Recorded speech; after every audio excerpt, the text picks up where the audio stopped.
14 05 625 101 dari Prodi Pendidikan Sosiologi. Pada episode kali ini, saya akan membahas topik yang sangat menarik dan relevan, yaitu penggunaan Artificial Intelligence atau AI dalam pendidikan Indonesia. Bayangin aja, ada alat yang dapat menyesuaikan pelajaran dengan kemampuan gaya belajar siswa, serta membantu guru memberikan perhatian yang lebih personal. Apakah AI ini akan menjadi solusi besar bagi pendidikan kita atau justru membawa tantangan baru? Mari kita bahas secara lengkap dan santai dalam beberapa menit ke depan. Saat ini penggunaan AI dalam pendidikan Indonesia sudah mulai berkembang. Beberapa platform edukasi tanah air seperti Ruang Guru dan Jenius telah mengintegrasikan AI untuk memberikan pembelajaran yang lebih personal sesuai kemampuan siswa. Pemerintah juga terus mendukung perkembangan ini. Pada Maret 2026 lalu, 7 menteri menandatangani peraturan bersama tentang penggunaan teknologi digital dan AI di dunia pendidikan. Yang pada intinya AI boleh digunakan, tetapi ada batasannya. Siswa SD hingga SMA dilarang menggunakan AI untuk menjawab tugas secara langsung, namun diperbolehkan menggunakan tools AI yang dirancang khusus untuk pembelajaran. Lalu, apa saja manfaat nyata dari AI dalam pendidikan? Yang pertama, pembelajaran menjadi lebih personal. AI dapat mendeteksi bagian mana yang sulit dipahami siswa, lalu memberikan latihan tambahan yang sesuai. Siswa yang cepat memahami materi pun bisa mendapatkan tantangan yang lebih tinggi, seperti memiliki tutor pribadi.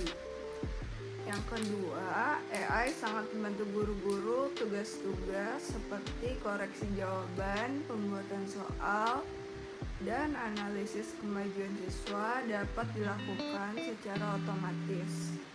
Dengan demikian, guru memiliki lebih banyak waktu untuk berinteraksi, membimbing, serta memotivasi siswa. Dan yang ketiga, AI dapat meningkatkan akses pendidikan di daerah terpencil melalui tutor virtual dan fitur terjemahan. Ini berpotensi mengurangi kesenjangan pendidikan antar wilayah di Indonesia. Namun, kita juga perlu jujur bahwa masih ada beberapa tantangan. Yang paling utama adalah kesenjangan digital.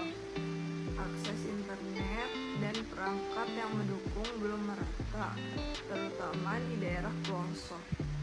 Selain itu, terdapat kekhawatiran mengenai privasi data siswa. Data yang dikumpulkan AI harus dilindungi dengan baik. Yang tidak kalah penting adalah risiko ketergantungan.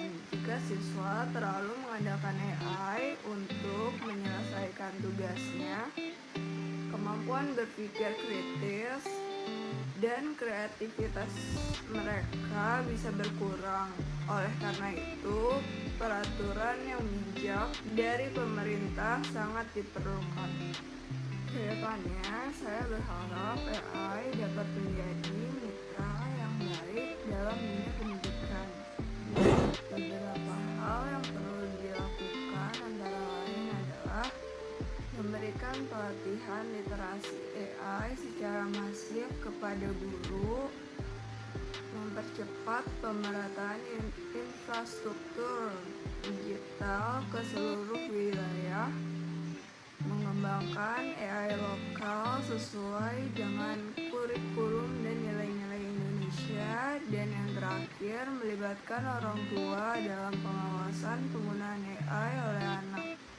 Ingat, AI bukan pengganti guru, melainkan alat bantu yang sangat powerful apabila digunakan dengan tepat. Lalu, kita juga perlu mengingat pentingnya aksesibilitas. Pada slide kali ini, terdapat 3 poin utama yang perlu kita soroti. Yang pertama, dari sisi inklusivitas, tidak semua orang memiliki kemampuan untuk membeli perangkat teknologi yang mahal atau koneksi internet yang stabil. Oleh karena itu, menjadikan informasi mudah diakses berarti kita turut memperluas inklusi dan kesetaraan bagi seluruh lapisan masyarakat. Yang kedua, dari sisi pendidikan, meningkatkan aksesibilitas informasi akan memperluas akses terhadap peluang pendidikan, sehingga lebih banyak individu yang dapat terus belajar dan berkembang menjadi lebih baik serta terdidik.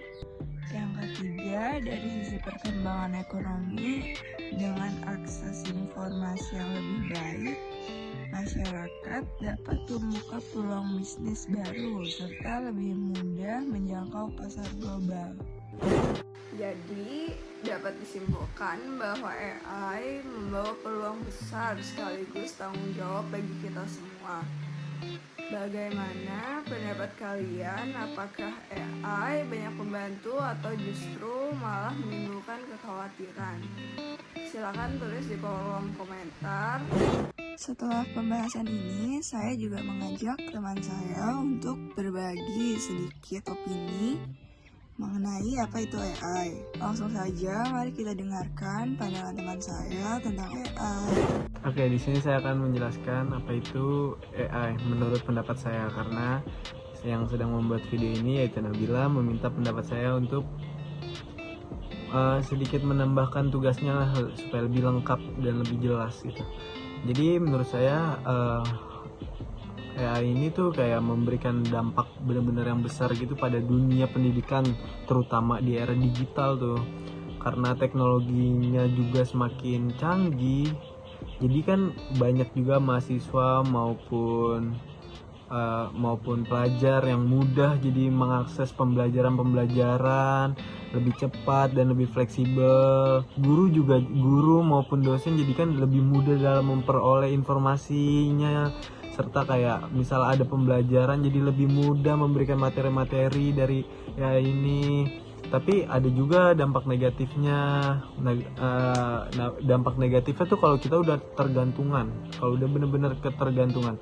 Jadi kalau misalnya setiap dosen maupun guru udah ngasih materi itu, tapi kita bener-bener udah ketergantungan banget sama AI ini, pasti kita minta lebih disimpulin lagi ke AI ini, lebih apa sih isinya, apa sih maknanya. Jadi tuh nggak ada seni dalam membaca, seni dalam menghafal, seni dalam pembelajarannya juga nggak ada, karena benar-benar udah ketergantungan banget sama AI ini.